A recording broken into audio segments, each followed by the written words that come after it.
Francisco Herrera es doctor en matemáticas y ha desarrollado su trayectoria profesional en el Departamento de Ciencias de la Computación e Inteligencia Artificial de la Universidad de Granada, en donde es catedrático desde el año 2005.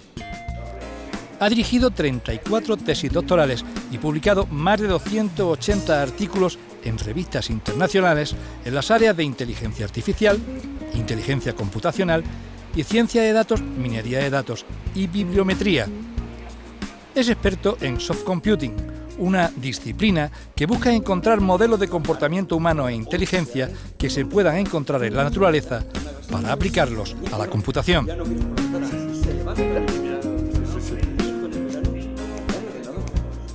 Profesor, recientemente ha sido un trabajo suyo reconocido con un premio, un trabajo sobre los Big Data, el almacenamiento masivo de datos. ¿En qué consiste? ¿Para qué sirve? Bueno, Big Data es un término que en los últimos 3-4 años ha emergido con mucha fuerza y él recoge el conjunto de tecnologías que se utilizan para procesar grandes, inmensas bases de datos.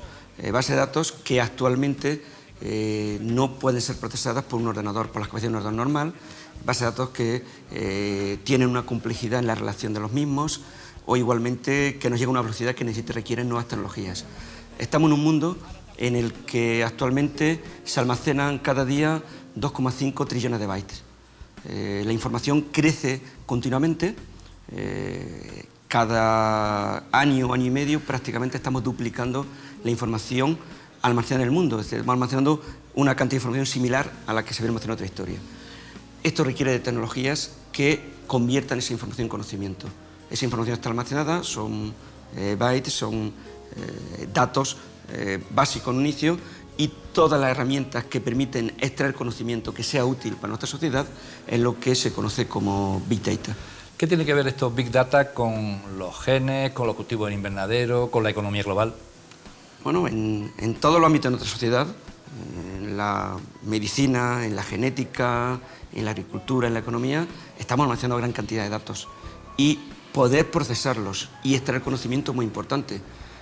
Supongamos en el ámbito de la agricultura, en los invernaderos, si somos capaces de predecir, anticiparnos a las condiciones climáticas dentro del invernadero y por tanto podemos atacar o plantear una prevención ante las potenciales plagas que dependen de esas condiciones climáticas. Es uno de los proyectos que estamos ahora desarrollando. Adelantarnos a cualquier vaivén en la economía con la predicción a partir de la información que tenemos. Igualmente, descubrir relaciones entre los síntomas, potenciales enfermedades. Esa es la realidad actualmente en la que nos estamos moviendo, porque hoy en día tenemos las herramientas que nos permiten almacenar muchísima información, tenemos sensores, tenemos todo tipo de analíticas y Big Data nos permite el análisis de toda esa información, extraer conocimiento a partir de esa información. Y en todos esos campos, en cualquier campo de nuestra sociedad, de nuestra economía, nos vamos a encontrar esa situación, nos vamos a encontrar con grandes cantidades de datos y la potencialidad que tienen para ser útiles, extrayendo nuevo conocimiento que nos permita avanzar en nuestra sociedad. ¿Cómo puede la ciencia de la computación ayudar a resolver problemas de la mente humana, por ejemplo, en el caso de la esquizofrenia? Recientemente, en nuestro grupo, investigadores en el ámbito de la informática han publicado resultados muy importantes junto con investigadores de la Universidad de Washington, en la que, analizando grandes bases de datos a partir de pacientes con toda la información de los pacientes, por ejemplo, han podido encontrar relaciones entre esos pacientes que llegaban a mostrar que hay 8 grandes grupos dentro de esa enfermedad, por ejemplo. Pueden identificar tipologías concretas de una enfermedad y eso permitirá avanzar en un futuro a la medicina en cuanto a particularizar y tener tratamientos específicos. Todo el análisis de esos datos en cualquier ámbito biomédico, en el ámbito de la mente, en el ámbito de la esquizofrenia, va a ser muy útil para avanzar en la prevención y en el desarrollo de potenciales tratamientos para esas enfermedades.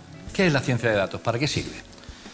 La ciencia de datos es el gran mundo dentro del que se encuentra Big Data. La ciencia de datos es igual un término reciente, emergente.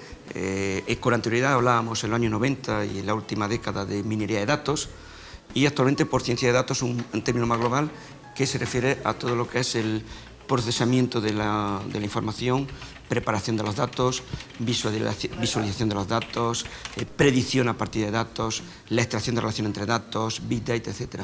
Es todo el ámbito de las ciencias que estudia las tecnologías asociadas al procesamiento y a la extracción de conocimiento a partir de los datos. En alguno de sus escritos se refiere al preprocesamiento de datos como un arte. ¿Por qué? A mí es un término, hay un término que me gustó hace tiempo, le leí una entrevista a José Antonio Guerrero, un científico de datos sevillano, que en una de las plataformas internacionales Kaggle, a finales del año pasado, estaba en la primera posición como resolutor de problemas de ciencia de datos, y él hablaba que los datos son como un lienzo en el que hay que, igual que el pintor pinta, el científico de datos va trabajando y va moldeando. Entonces, pues es una realidad. Cuando te enfrentas a un problema real, por un lado tú tienes todas las técnicas que conoces, que has estudiado, algunas que has desarrollado, pero por otro lado está la necesidad de adaptar esas técnicas, analizar qué nos están proporcionando de valor los resultados de esas técnicas, e ir modelando la solución del problema de acuerdo a lo que se requiere en el ámbito concreto. Es necesario, por ejemplo, un preprocesamiento de datos, una preparación de los datos, para extraer conocimiento de calidad, conocimiento útil, que sea útil en el ámbito de la medicina, en el ámbito de la empresa. Es necesario partir de datos de calidad, y para ello pues tenemos que analizarlos, preprocesarlos, limpiarlos, quitar ruido, analizar inconsistencias. Todo esto son tareas que puedes realizar, pero no existe una secuencia de pasos preestablecida que te diga lo que hay que hacer, sino que la propia experiencia, el conocimiento del científico de datos le va llevando a analizar qué tiene y a ir tomando decisiones sobre qué puedo hacer para ir mejorando la calidad de los datos, mejorar el modelo que estoy diseñando a partir de los datos, etc. Entonces, sí tiene una parte de arte. No hay dos problemas iguales que se traten de forma... Se tratarán con técnicas similares, pero hay que hacer una adaptación y al final tendrán tratamientos diferenciados. ¿Qué es el soft computing?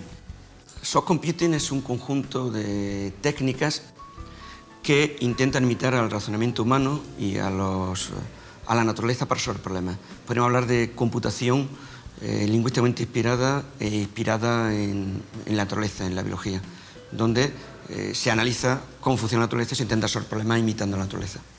¿Sigue siendo la inteligencia artificial una utopía, algo de ciencia ficción? ¿Para cuándo las máquinas van a dejar de necesitar al hombre? La inteligencia artificial, desde su primera definición por McCarthy, un investigador americano que fue el que planteó ese término, hablaba de la ciencia y la ingeniería para crear y hacer máquinas inteligentes.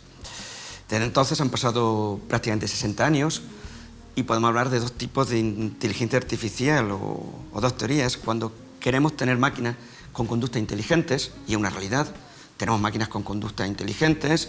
Hubo una máquina que le ganó jugando al ajedrez al campeón del mundo en el 1997, Deep Blue, desarrollada por IBM. Tenemos coches que aparcan de forma automática, técnica de visión artificial que reconocen objetos y todo tipo de artefactos con tareas inteligentes. Y por otra parte nos podemos plantear si las máquinas pueden pensar. Sería lo que a veces se denomina inteligencia artificial fuerte. ¿Pueden las máquinas pensar? Y ahí viene la segunda parte. ¿Nos necesitan o cuándo dejan de necesitarnos? La pregunta me recordaba la película Her, que el año pasado se proyectaba, donde un sistema operativo basado en inteligencia artificial acaban de alguna forma aburriéndose de la relación con los humanos porque había una relación más inteligente entre ellos y se perdían. Estamos lejos de ese tipo de inteligencia artificial. Es una realidad las conductas inteligentes y el desarrollo continuo de nuevos productos. Recientemente hemos visto mucha publicidad sobre el coche de conducción automática de Google, que conduce un coche sin conductor y que se acomoda perfectamente al tráfico, a todo lo referente a una carretera, y han hecho cientos de miles de kilómetros sin accidentes y perfectamente. Esa es una realidad. Y otra realidad es en lo que se investiga cómo tener esa inteligencia global, pero hoy por hoy todavía estamos muy lejos de llegar a ese estado en el que podemos hablar de la máquina inteligente, de la máquina de Odisea 2001 en el espacio, u otros muchos ejemplos que hemos tenido en la afición y en la gran pantalla. Permítame que entre en el terreno personal. ¿Cómo consigue un investigador andaluz como usted encontrarse entre los 3.000 investigadores en su campo más influyentes en el mundo?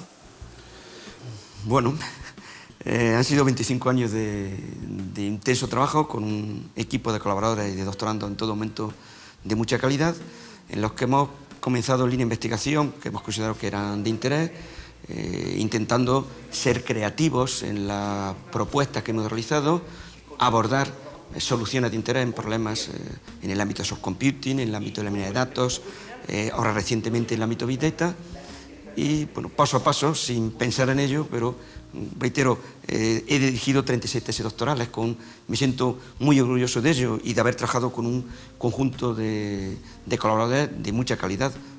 Todos mis doctorandos han sido doctorandos de mucha calidad y bueno, paso a paso hemos llegado aquí. Es decir, llegas sin pensarlo, con un trabajo continuo del día a día, pero realmente, bueno, llegas, te encuentras que sí, que tienes mucha citabilidad en tus trabajos, pero es difícil no tenemos la varita mágica tampoco para decir cómo se puede hacer.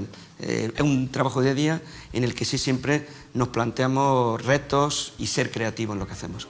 Profesor Herrera, muchísimas gracias por compartir este tiempo en Conciencia y dar a conocer más sobre la ciencia de la computación. Muchas gracias, un placer.